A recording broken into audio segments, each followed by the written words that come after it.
السلام علیکم ورحمۃ اللہ وبرکاتہ۔ الحمد للہ رب العالمین والعاقبۃ للمتقین والصلاة والسلام علی رسولہ الامین وعلی آلہ وصحبہ اجمعین ومن تبعہ بإحسان الی یوم الدین، اما بعد۔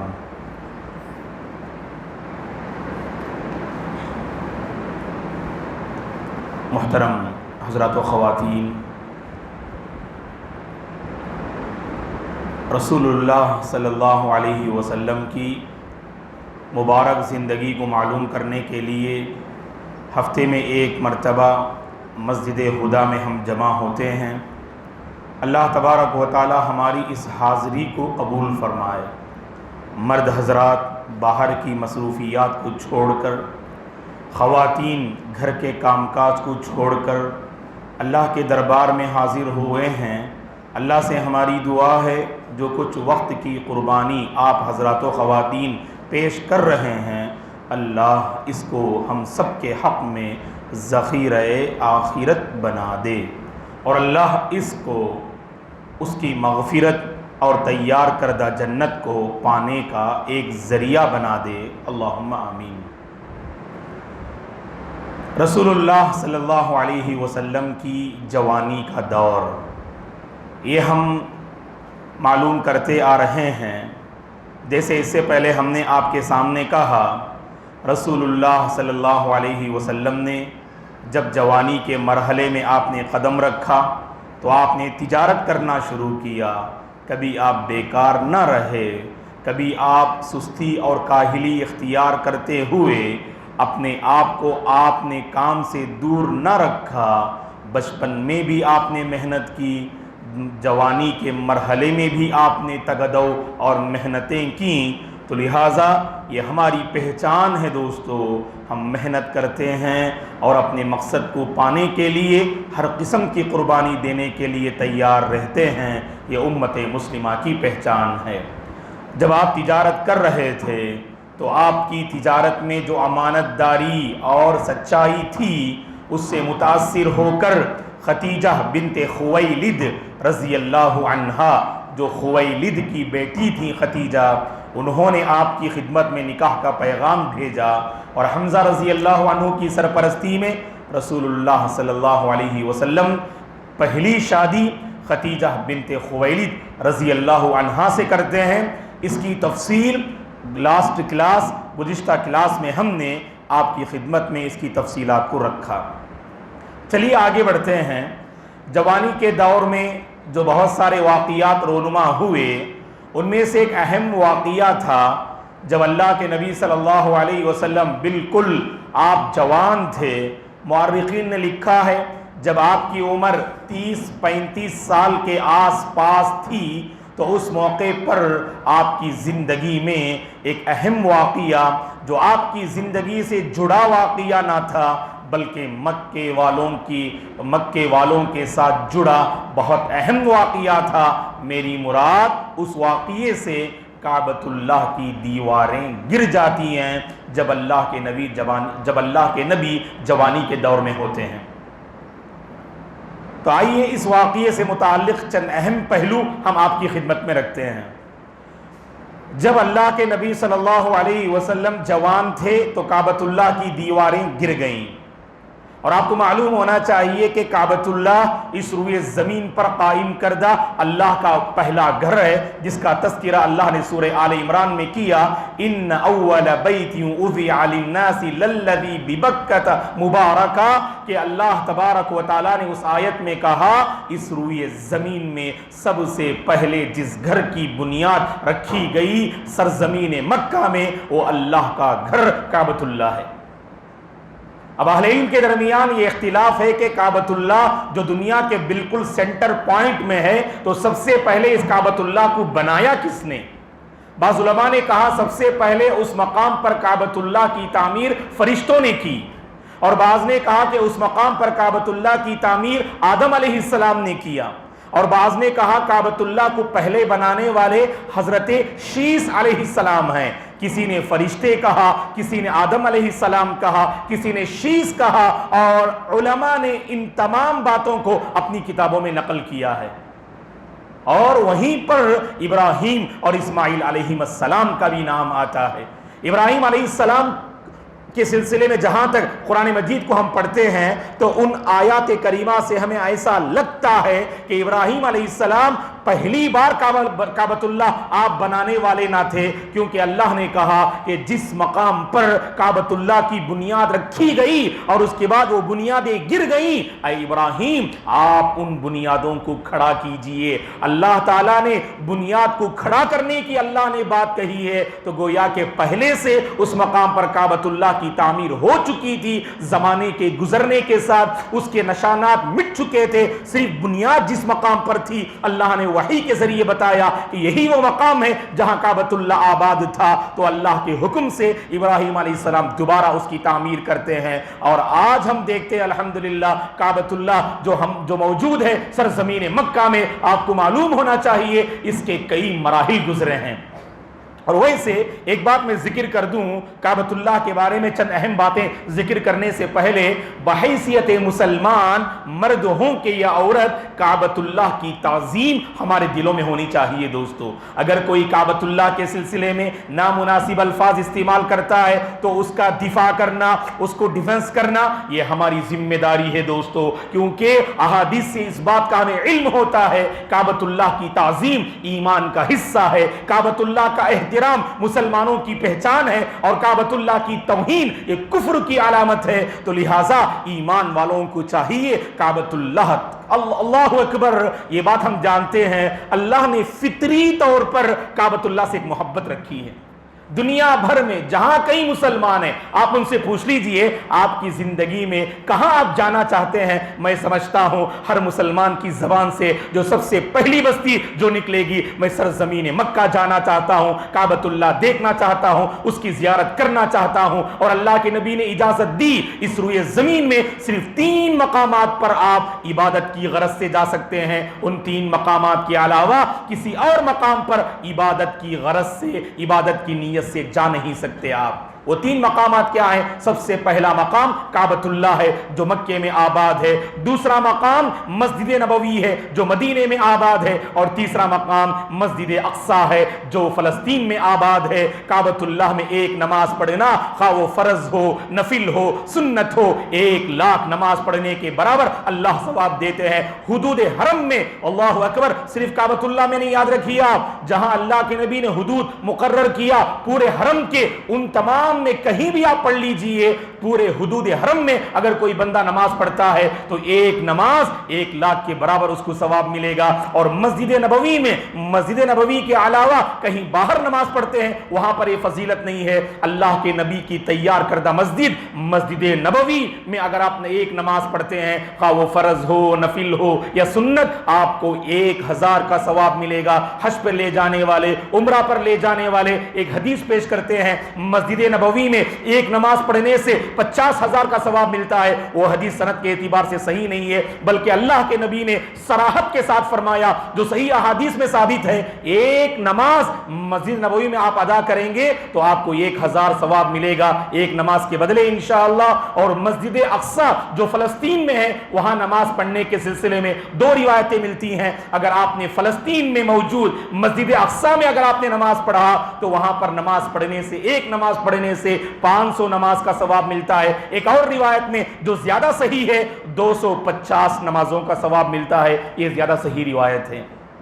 بہرحال یہ باتیں تھیں، یعنی آپ پوری زمین میں کسی مقام پر آپ عبادت کی نیت سے اگر آپ سفر کرنا چاہیں تو یہی 3 مقام ہوں گے انشاءاللہ، ایک مسجد حرام، مسجد نبوی، مسجد اقصی۔ اللہ ہم سب کو مسجد نبوی اور مسجد حرام کی زیارت نصیب فرمائے، اور امسال جو حجاج حج کے لیے تشریف لے گئے ہیں اور جو واپس آ چکے ہیں، اللہ تمام کے حج کو قبول فرمائے، تمام کی زیارت کو اللہ قبول فرمائے، ان کے حج کو اللہ حج مبرور نصیب فرمائے بنا دے، اور ہم میں سے جو حج کرنے سے رہ گئے ہیں آنے والے سالوں میں اللہ تعالی ہم سب کو حج مبرور ادا کرنے کی سعادت نصیب فرمائے، عمرہ یا حج کی سعادت سے اللہ ہم سب کو مالا مال فرمائے، آمین۔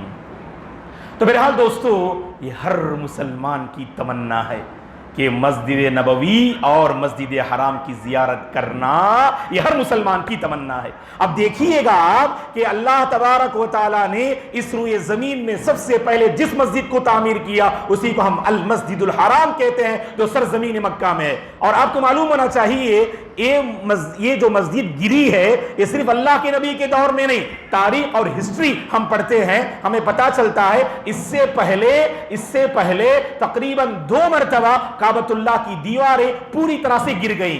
ایک ہمیں تذکرہ ملتا ہے عمالقہ کے دور میں۔ عمالقہ ایک قوم ہے جو نبی موسیٰ کے زمانے میں اس قوم کا تذکرہ ہمیں ملتا ہے، جو قوم کے فلسطین میں آباد تھی، عرب قوم سے بھی اس کا تعلق تھا، عربی زبان بات کرنے والی یہ قوم عمالقہ قوم۔ تو عمالقہ قوم نے اس کعبۃ اللہ کی دیواروں کو دوبارہ قائم کیا۔ عمالقہ نامی یہ قوم تھی جو نبی موسیٰ کے زمانے میں، آپ کو وہ واقعہ یاد ہوگا، اللہ نے جب بنی اسرائیل کو اور حضرت موسیٰ علیہ السلام کو فرعون سے نجات دی تو سمندر پار کر کے باہر جو میدان میں آگے بڑھنے لگے، سامنے فلسطین کی سرزمین تھی۔ اللہ نے اپنے حبیب اپنے نبی حضرت موسیٰ علیہ سے کہا اپنی قوم سے کہو یہاں پر فلسطین میں ایک ظالم قوم رہتی ہے، اسے عمالقہ کہتے ہیں، اس قوم سے مقابلہ کرنا اور اس کے بعد فلسطین میں داخل ہو جانا۔ بنی اسرائیل نے حضرت موسیٰ سے کہا ہم مقابلہ نہیں کریں گے، اگر مقابلہ کرنا ہی ہے اے موسیٰ آپ جا کے لڑیے، آپ کا رب لڑنے دیجئے، آپ اور آپ کا رب لڑیے، ہم بیٹھ کے تماشا دیکھتے ہیں، اگر تم کو کامیابی مل جائے، تمہارے رب کو کامیابی مل جائے، اس کے بعد ہم اس زمین میں داخل ہوں گے۔ اللہ کو یہ ادا اتنی ناپسند آتی ہے، اللہ نے کہا بنی اسرائیل سے اے ناشکری قوم، میں نے تم پر قدم قدم پر میں نے اپنا احسان کا جو معاملہ تمہارے ساتھ کیا اور تم نے نعمتوں کا مقابلہ ناشکری سے کیا، لہٰذا تم 40 سال تک اس میدان میں بھٹکتے رہو گے، اور تاریخ گواہ ہے اس ناشکری کا نتیجہ یہ ہوا وہ بنی اسرائیل 40 سال تک بھٹکتی رہی، اس کے بعد سرزمین فلسطین میں داخل ہوئی۔ تاریخ کے حقائق ہیں یہ، وہ ہم جانا نہیں چاہتے ہیں، بس ہم نے اشارہ کیا۔ تو عمالقہ قوم نے بھی اس کعبۃ اللہ کی دیواروں کو دوبارہ قائم کیا۔ ایک اور قوم کا نام ملتا ہے ہمیں تاریخ میں، جرہم۔ یہ تو نام یاد رکھنا آپ کو، یہ کیوں میں یہ قوم کا نام میں لے رہا ہوں، اس کے پیچھے ایک تاریخ ہے۔ یہ جرہم کون سا قبیلہ ہے؟ آپ کو معلوم ہوگا اللہ کے نبی ابراہیم علیہ السلام ہاجر علیہ السلام اور آپ کے لخت جگر اسماعیل علیہ السلام کو کہاں چھوڑ کے گئے؟ کہاں چھوڑ کے گئے؟ احسن، مکہ میں چھوڑ کے گئے۔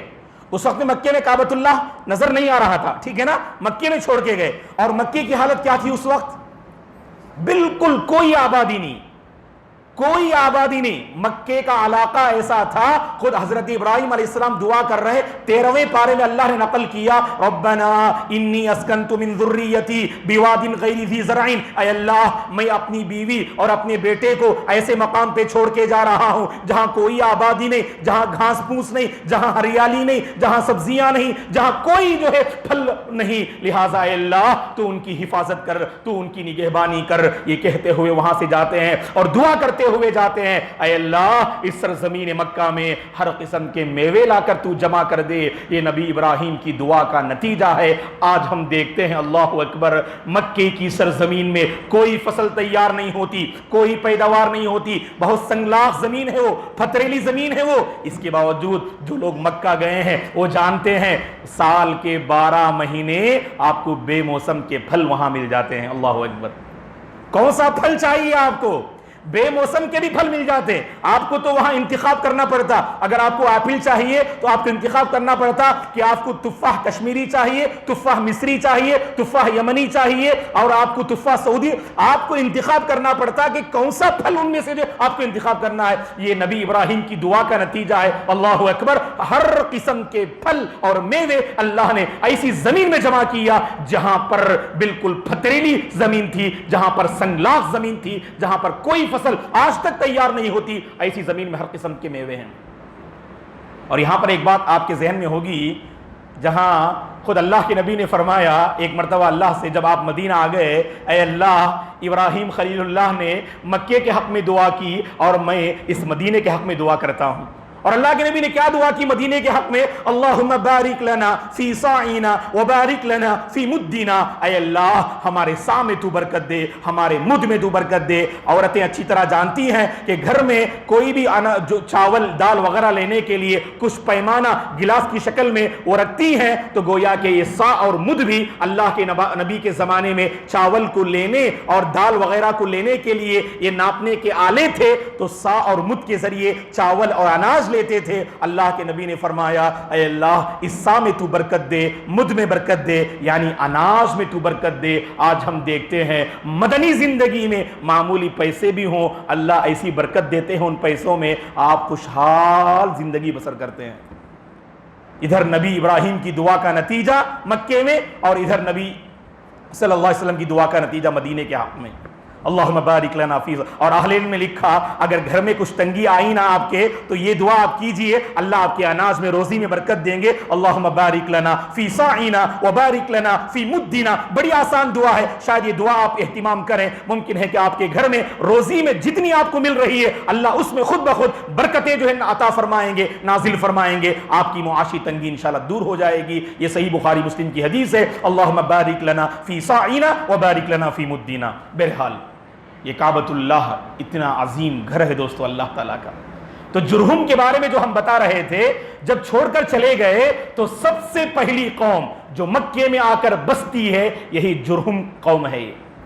جرہم قوم سب سے پہلے مکے میں، حاجر علیہ السلام ہوتے ہیں، اسماعیل السلام رہتے ہیں، اور سب سے پہلے جس قوم کو آتے ہوئے دیکھا، جس جماعت کو آتے ہوئے دیکھا، حضرت حاجر علیہ السلام نے، یہ جرہم جو ہے قوم تھی، یہ جرہم کے لوگ تھے، یہ قبیلے جرہم کے لوگ تھے، آ کر آباد ہوئے۔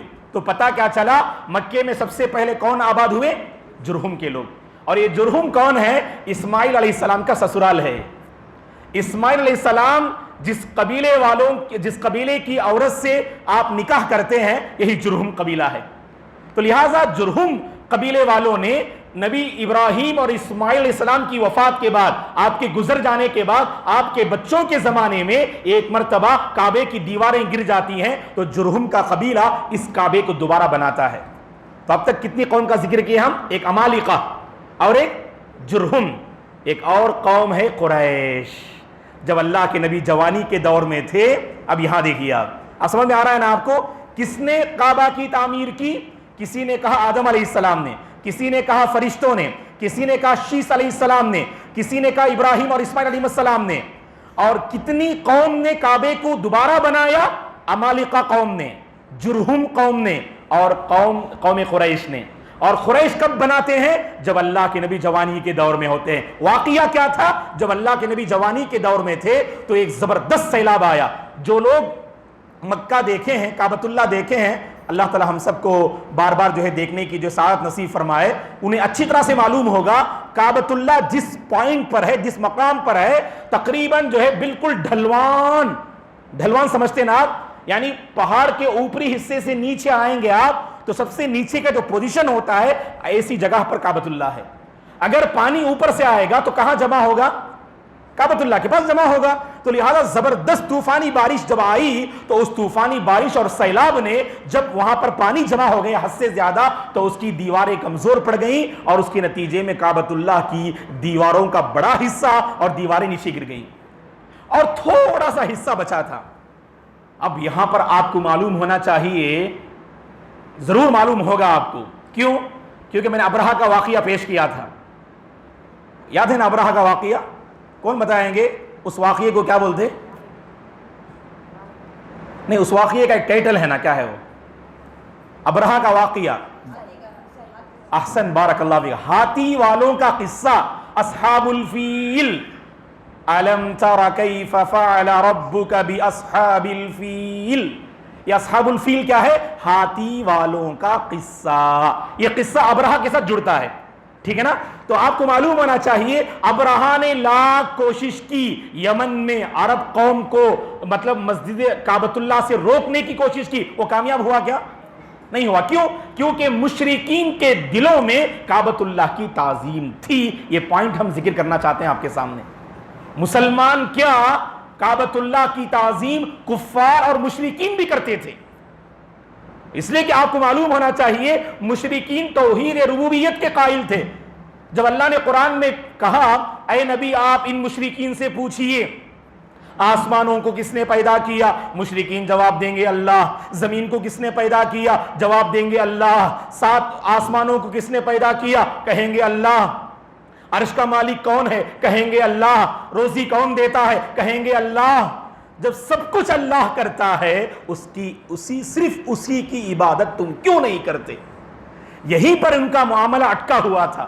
اسی لیے محمد بن عبد الوہاب رحمۃ اللہ علیہ فرماتے ہیں کہ مکے کے دور میں جو مشرکین تھے ان کی جو حالت تھی, آج کے دور کے جو مشرکین ہیں, آج کے دور کے مشرکین کی حالت بہت بدتر ہے. یعنی اس جو ہے حالت سے جس حالت پر مکے کے مشرکین تھے ہمارے نبی کے دور میں, کیونکہ وہ کم از کم اللہ کو مانتے تھے. وہ آج ہمارے اپنے مشرکین میں اللہ کو ماننے کا تصور ہے کیا؟ کہا کہ بالکل نہ کے برابر. کہتے ہیں کہ اللہ کا مطلب اوپر ہے کہتے ہیں, لیکن آپ ان سے پوچھئے کہ فلاں کو کس نے پیدا کیا, فلاں دیوی اور دیوتا کا نام لیں گے. ہر ایک کے لیے انہوں نے جو ہے ایک دیوی مقرر کر رکھی ہے, ایک دیوتا انہوں نے مقرر کر رکھا ہے. اللہ کی پناہ, اللہ سب کو ہدایت دے, اسلام کی اللہ توفیق جو ہے سب کو اللہ جو نصیب فرمائے, آمین. تو بہرحال مشرکین کعبۃ اللہ کی تعظیم کرتے تھے. تو یہاں پر مشرکین آپس میں میٹنگ کرتے ہیں اور کہتے ہیں کہ چلو ہم دوبارہ کعبۃ اللہ کی تعمیر کریں گے کیونکہ یہ اللہ کا گھر ہے. یہاں پر جو بات ان کے درمیان ہوتی ہے وہ غور کرنے کے قابل ہے دوستو. اس میں ہمارے لیے بہت بڑا سبق ہے. مشرکین آپس میں جب بات کرتے ہیں کعبۃ اللہ کی دوبارہ تعمیر کریں گے, اور مشرکین میں وہ لوگ بھی تھے جو یعنی حرام کمائی کماتے تھے اور حلال کمائی بھی کمانے والے تھے. اور جب کعبۃ اللہ کو دوبارہ تعمیر کرنے کی بات آئی تو مشرکین نے ایک ہو کر فیصلہ کیا یہ اللہ کا گھر ہے, اور اللہ کے گھر کے لیے ہم اپنی حرام روزی اور حرام کمائی ہرگز نہیں لگائیں گے. اللہ اکبر, کیا سوچ تھی دیکھیے ان کے, کتنا احترام تھا. یہ سچی تو تعظیم تھی. کہا اللہ کا گھر ہے اور اللہ کے گھر کے لیے ہم کیا نہیں کریں گے, ہم حرام مال نہیں لگائیں گے. اس میں آج کے نوجوانوں کے لیے بہت بڑا سبق ہے.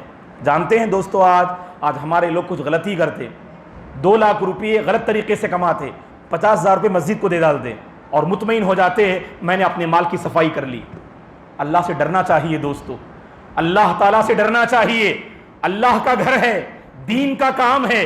اپنے غلط کاموں, غلط مال کو اس میں مت لگائیے گا. آپ اپنے غلط مال کو اس میں مت لگائیے گا. ہم نہیں جانتے کہ آپ کا مال کتنا پاک ہے اور کتنا ناپاک ہے, لیکن آپ کے دل میں تو احساس ہونا چاہیے اللہ کا گھر ہے, دین کا کام ہے, دین کی خدمت ہے. اپنا گندا مال میں کیسے اللہ کو پیش کر سکتا ہوں؟ ان اللہ طیب, اللہ تو پاک ہے. لا یقبل الا طیبا, وہ صرف پاکی کو پسند کرتا ہے. آج نوجوانوں کو چاہیے جو بلڈنگ میں مبتلا ہیں, جو غلط طریقے سے جو ہے مال کما رہے ہیں, ایسے نوجوانوں سے ہم گزارش کرتے ہیں کہ سب سے پہلے حرام کمائی سے آپ توبہ کیجئے, اللہ سے رزق حلال کا مطالبہ کیجئے. یاد رکھیے گا ہماری زندگی میں اگر حلال روزی نہیں ہے اللہ کی توفیق سے ہم محروم ہیں, کیونکہ اگر حرام کمائی ہوگی آپ لاکھ عبادت کر لیں, گڑ گڑا لیں, صف اول میں حاضر ہو جائیں, اللہ سے مانگے, اللہ کی قسم اللہ نہ آپ کی دعا قبول کریں گے, نہ نمازیں قبول کریں گے, نہ عبادات آپ کی قبول ہوں گی. تو لہٰذا رزق حلال یہ شرط ہے, بنیادی شرط ہے قبولیت اعمال کے لیے.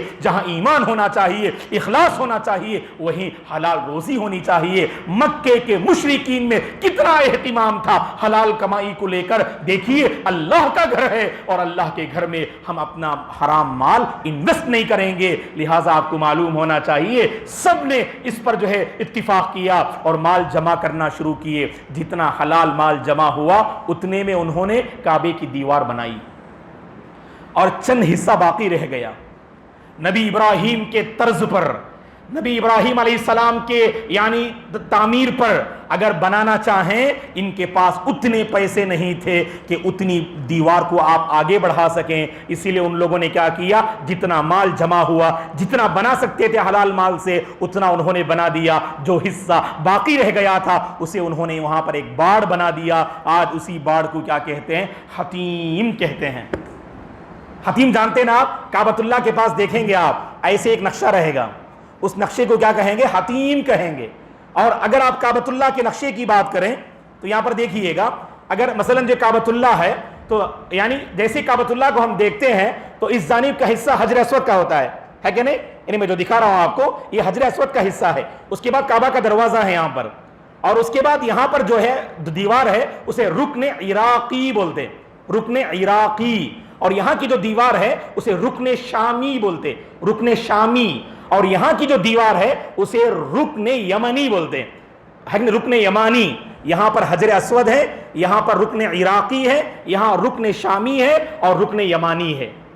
بات سمجھ میں آ رہی ہے نا؟ اور یہاں پر جو آپ کو جو چھوٹا سا جو یعنی بار آپ کو نظر آئے، اسی کو حتیم کہا جاتا ہے۔ یہ وہ حصہ ہے جہاں تک کعبے کی دیوار جا رہی تھی نبی ابراہیم علیہ السلام کے طرز پر، لیکن چونکہ اتنا مال جمع نہیں ہوا تھا اسی لیے ان لوگوں نے یہاں تک اکتفا کر لیا اور یہاں تک آگے نہیں بڑھا سکے، اور اس حصے کو ایسی ایک باڑ بنا دیا۔ اور اگر آپ حتیم میں نماز پڑھیں گے، اللہ اکبر، آپ نے کعبے کے اندر نماز پڑھنے کے برابر ہے، گویا کہ آپ نے کعبے کے اندر نماز پڑھا۔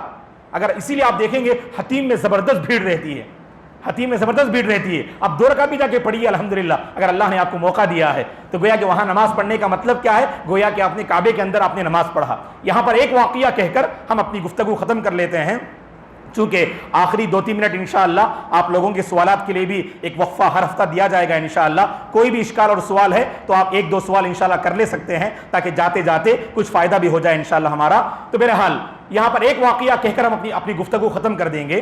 جب قریش آپس میں متفق ہو گئے کہ ہم اپنا حلال مال ہی انویسٹ کریں گے، یعنی لگائیں گے اس کعبۃ اللہ کی دیواریں کھڑی کرنے کے لیے، تو سیلاب کی وجہ سے تقریباً کعبے کی دیواریں نیچے گر گئیں، تھوڑا سا حصہ باقی رہ گیا تھا۔ اب بنانے والے اچھی طرح جانتے ہیں بنانے کے لیے اس کو بھی گرانا پڑے گا نا، اس کو بھی گرانا پڑے گا، پھر انہیں مکمل ڈیمالش کر کے پھر دوبارہ تعمیر کرنا۔ اب چھوٹا سا حصہ جو باقی رہ گیا اسے گرانے کے لیے آگے بڑھتے ہیں، وہاں پر ایک سام بیٹھا ہوا تھا، اور یہ واقعہ جو نعوذ باللہ من گھڑت نہیں ہے۔ امام ذہبی رحمۃ اللہ علیہ نے اپنی ایک مشہور کتاب تاریخ الاسلام میں، اور امام بیہقی رحمۃ اللہ علیہ نے اپنی سنن میں اس واقعے کو نقل کیا ہے۔ کہا کہ جو ہے اس دیوار پر جو چھوٹا سا حصہ باقی رہ گیا وہاں پر ایک بہت بڑا جو ہے سام بیٹھا ہوا تھا۔ جب یہ قریش آگے بڑھ رہے تھے اس دیوار کو گرانے کے لیے تو سام جو ہے یعنی بالکل جو ہے ان کی طرف جو آگے بڑھنے لگا، اس انداز سے گویا کہ ان کو ڈس دے اور ان پر جو حملہ آور ہو جائے۔ پریشان ہو گئے اور کسی کو ہمت نہیں آگے بڑھنے کی، اور مسئلے کا تعلق اللہ کے گھر سے ہے اور مسئلے کی نزاکت کو وہ جانتے تھے مشرکین، اسی لیے مشرکین نے کیا کیا، وہاں پر کعبۃ اللہ کے پاس جمع ہو گئے اور سب نے کہا، سب نے اللہ تعالیٰ سے جو ہے دعا کی اور کہا اے اللہ یہ تیرا گھر ہے اور تیرے گھر میں جو بلا ہے اس بلا کو تو دور فرما تاکہ ہم اس گھر کی تعمیر کر سکیں۔ انہوں نے جو الفاظ کہے مشرکین نے، اے اللہ ہم تیرے گھر میں جمع ہیں اور تیرا یہ گھر ہے اور تیرے گھر میں جو بلا ہے اس بلا کو تو دور فرما تاکہ ہم اس گھر کی تعمیر کر سکیں۔ اس کے بعد اہل علم نے لکھا ہے، امام ذہبی رحمۃ اللہ نے لکھا ہے کہ آسمان سے اللہ تبارک و تعالیٰ ایک پرندے کو بھیجتے ہیں، وہ پرندہ اس سام کی گردن کو اپنے پنجے سے پکڑتا ہے اور اس کو لے کر جو ہے یعنی مکے کے بالکل دور دراز مقام پر، اہل علم نے اس مقام کا نام بھی ذکر کیا، اجیاد نامی مقام پر جا کے اس سام کو جا کے ڈال دیتا ہے۔ اس کے بعد الحمدللہ پھر اس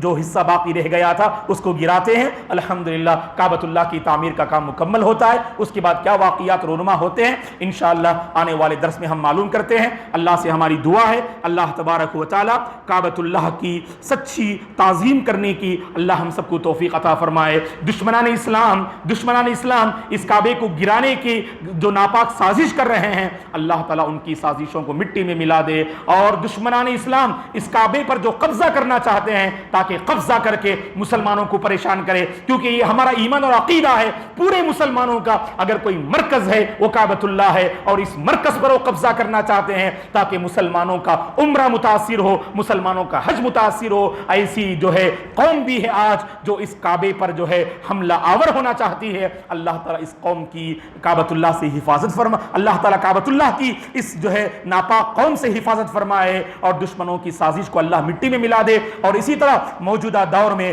ہندوستان میں خاص کر آئے دن مسلمانوں کے حالات بگڑتے جا رہے ہیں۔ اللہ تبارک و تعالی ہندوستان میں مسلمانوں کے مستقبل کو روشن بنائے، اللہ تعالی ہندوستان میں مسلمانوں کے مستقبل کو روشن بنائے، اور دشمنان اسلام جو ہمیں مٹانا چاہ رہے ہیں، جو مسلمانوں کو یہاں سے بھگانا چاہ رہے ہیں، اللہ تعالیٰ انہیں ہدایت دے، اللہ تعالیٰ ان کی کوششوں کو ناکام کر دے۔ اللہ تبارک و تعالیٰ ہم ہندوستانی مسلمانوں کو امن والی سکون والی زندگی نصیب فرمائے، اور ایک سا سول کوڈ جو موجودہ حکومت نافذ کرنا چاہتی ہے، اس کے خلاف آواز اٹھانے اور ایک سا سول کوڈ کی تنفیذ نہ ہو، اے اللہ تو اس کی توفیق عطا فرما، اور اپنے دین پر اور دین کی تعلیمات پر پوری آزادی کے ساتھ عمل کرنے کی اللہ ہم سب کو تو توفیق عطا فرما۔ ایسا ماحول اے اللہ تو پیدا فرما جو برسوں سے چلا آ رہا ہے کہ ہم اپنے دین پر آزادی سے عمل کر سکتے ہیں، ایسا ماحول اے اللہ تو ہم سب کو نصیب فرما، آمین۔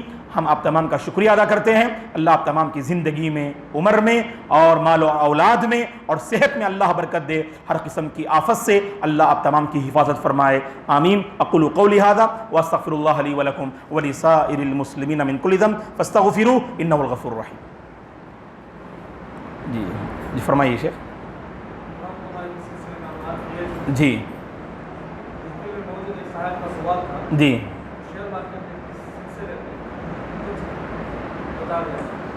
نہیں، شیئر مارکیٹنگ کے سلسلے میں بہتر ہے کہ آپ علماء سے رجوع کر کے جس فیلڈ سے آپ کا تعلق ہے اس شیئر مارکیٹنگ میں کیا تفاصیل ہیں آپ ذکر کیجئے، تفاصیل کو سامنے رکھ کر ہی فتویٰ دینا ہوگا۔ ایسا نہیں کہ ہم شیئر مارکیٹنگ کے سلسلے میں ایک عمومی فیصلہ کر دیں کہ وہ حلال ہے وہ حرام ہے، اس کے بعض ایسے پہلو ہیں جو قابل الحمدللہ قبول ہیں، اور بعض ایسے پہلو ہیں شیئر مارکیٹنگ میں جو قابل قبول نہیں۔ تو آپ کا جس سے تعلق ہے، جس کمپنی سے جس سے بھی آپ کا جو معاملہ ہے وہ آپ علماء سے ذکر کر لیجئے، بہتر ہے کہ الحمدللہ علماء اس معاملے میں آپ کی اچھی رہنمائی کریں گے انشاءاللہ۔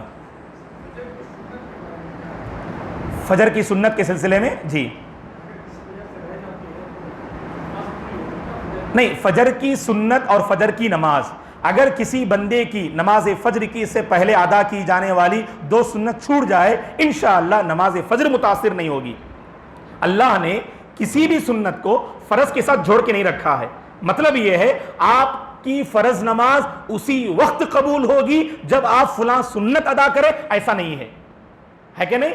اگر کوئی بندہ کبھی نماز فجر کی سنت نہیں پڑھتا ہے، بالکل لا ابالی پن اور لاپرواہی ہے، اللہ حفاظت فرمائے، اور اس کے لیے کوئی مخصوص سزا نہیں بتائی گئی ہے، لیکن سنت ادا کرنی چاہیے، اس پر تو بہت ساری تعلیمات ہیں، یہ ایک تعلیم کافی ہے۔ اللہ کے نبی نے فرمایا یہ فجر سے پہلے ادا کی جانے والی 2 رکعت سنت یہ دنیا اور دنیا کی ہر نعمت سے بہتر ہے، یہ اس کی فضیلت کے لیے کافی ہے۔ اللہ کے نبی نے بس ابھارا ہے، آپ نے وعید نہیں سنائی ہے، آپ نے کہیں پر وعید نہیں سنائی ہے، اسی لیے مسلمان کو حرص رکھنا چاہیے کہ وہ سنت کا اہتمام کرے۔ اگر کبھی کسی وجہ سے سنت چھوٹ جائے تو اس سے انشاءاللہ فجر کی نماز کبھی متاثر نہیں ہوگی، واللہ عالم۔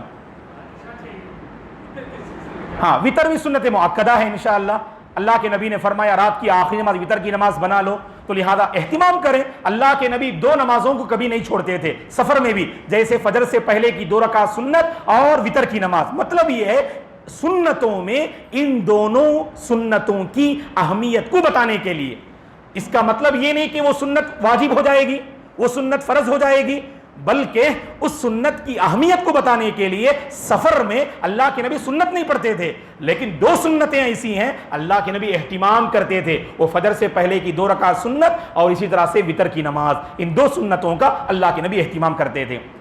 چلیے، وتر کی نماز فرض نہیں ہے، اس کی کیا دلیل ہے؟ کیونکہ اللہ کے نبی وتر کی نماز کو سواری پہ پڑھتے تھے، اللہ کے نبی نے کبھی کوئی فرض نماز سواری پہ ادا نہیں کیا، مطلب اون پہ بیٹھ کر نماز شروع کر دیا اور اون کو دوڑا دیا آپ نے، تو گویا کہ سواری پر نفل نماز جو ہے اللہ کے نبی پڑھا کرتے تھے، سنت نمازیں، تو لہذا اللہ کے نبی نے وتر کی نماز کو سواری پہ ادا کیا، یہ خود بہت بڑی دلیل ہے کہ وتر کی نماز واجب اور فرض نہیں ہے۔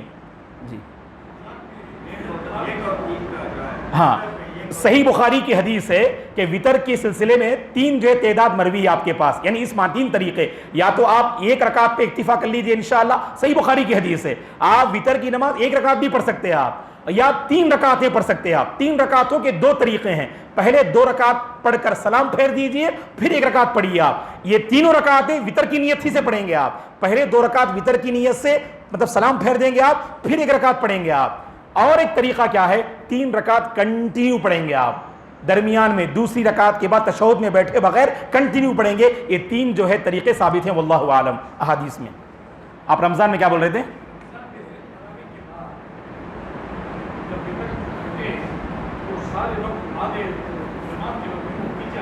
جی کوئی حرج نہیں ہے.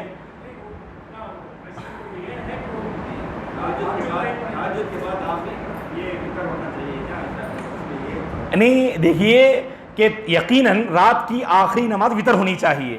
اور جو ہم تراویح پڑھ رہے ہیں یہاں پر ایک غلط فہمی معذرت کے ساتھ میں دور کرنا چاہتا ہوں. جو ہم رمضان میں تراویح پڑھتے ہیں اللہ اکبر وہ تہجد ہے اصل, اور جو تہجد پڑھتے ہیں وہ قیام اللیل ہے. رات کی نماز کے 3 نام ہیں, ایک تہجد ہے, ایک تراویح ہے اور ایک قیام اللیل ہے. آپ جو رات میں تراویح پڑھ لی الحمدللہ وتر پڑھ لیجئے, لیکن رات کی نماز ہے اور پڑھنے کی گنجائش ہے تو لہٰذا آپ وتر پڑھے بغیر چلے جاتے ہیں. آپ سحری کے موقع پر اٹھ کر اگر آپ مزید کچھ پڑھنا چاہتے ہیں آپ تو آپ وتر مت پڑھیے. آپ وتر مت پڑھیے. اگر آپ کا معمول ہے تہجد کے موقع پر بھی اٹھ کر پڑھنا تراویح کے ساتھ, اس موقع پر بھی آپ پڑھتے ہیں تو وتر پڑھے بغیر چلے جائیے آپ. اور وتر کو آخری سے پڑھیے. وتر کو آخر میں پڑھنا سنت ہے, فرض نہیں ہے. فار ایگزامپل کبھی آپ جو ہے وتر کو آخر میں پڑھ لے, مثلا نماز عشاء کی نماز کے بعد وتر پڑھ کے چلے گئے آپ, رات میں کچھ بے چینی ہوئی 4 بجے اٹھ گئے آپ, اب کیا کرنا, تہجد کا وقت ہے, ارے میں تو وتر پڑھ لیا نا, پریشان ہونے کی ضرورت نہیں. آپ تہجد پڑھ لیجیے بس کافی ہے. نہ وتر کو توڑنے کی ضرورت, نہ وتر کو ریپیٹ کرنے کی ضرورت. یہ بات میں ذکر کر دیتا ہوں, عورتوں کے سامنے بھی ذکر کرتا ہوں میں. عورتیں بھی پریشان رہتی ہیں کہ کبھی کبھار وتر ادا ہونے کے بعد رات میں اٹھتے ہیں تو کیا آپ تہجد کیسے پڑھیں گے. آپ تہجد اپنی جگہ نارمل پڑھیے. آپ وتر جو پڑھا ہے بس کافی ہے انشاءاللہ. نہ وتر کو توڑنے کی ضرورت, نہ وتر کو ریپیٹ کرنے کی ضرورت. لیکن ہمیشہ معمول نہیں بنانا. جب آپ کو معلوم ہے ماشاءاللہ آپ اٹھ جاتے ہیں, بہتر ہے آپ وتر پڑھے بغیر سو جائیے. آپ کو کانفیڈنس نہیں, آج اٹھیں گے آپ, سو گئے وتر پڑھ گئے آپ, الحمدللہ اٹھ گئے آپ, تو آپ جو تہجد پڑھ لیجئے. نہ وتر کو توڑنے کی ضرورت, نہ وتر کو ریپیٹ کرنے کی ضرورت. واللہ اعلم. جی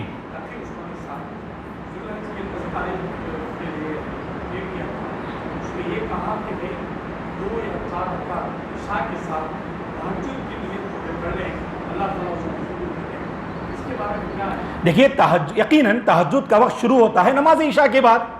رمضان میں لوگوں کی سہولت کے لیے تہجد عشاء کے بعد پڑھتے ہیں.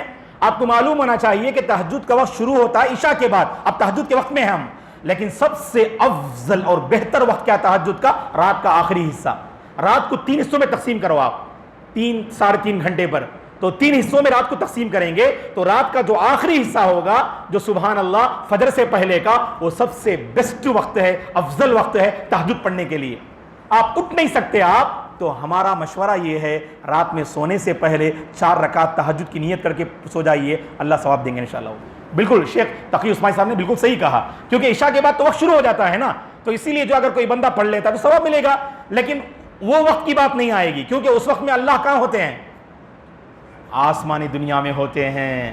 یہ سال کے 12 مہینے کی ہر رات یہ معاملہ ہے. اللہ اکبر. رات کے آخری حصے میں اللہ آسمان میں آتے ہیں, پہلے آسمان میں, اور اعلان کرتے ہیں ہے کوئی مانگنے والا, میں اس کی مانگ کو جو دور کر دوں. خواتین اگر چاہیں تو چلے جائیں آپ, بارک اللہ فیکن, وقت ہو رہا ہے. جی ہاں, اگر آپ تہجد 8 یا 20 کی اگر بات کریں تو ہمارے نبی نے, جیسے ماں عائشہ رضی اللہ عنہ فرماتی ہیں کہ پوری زندگی میں 11 سے بڑھ کے نہیں پڑھا, مطلب 8 رکعت یعنی تہجد اور 3 رکعت یعنی وتر.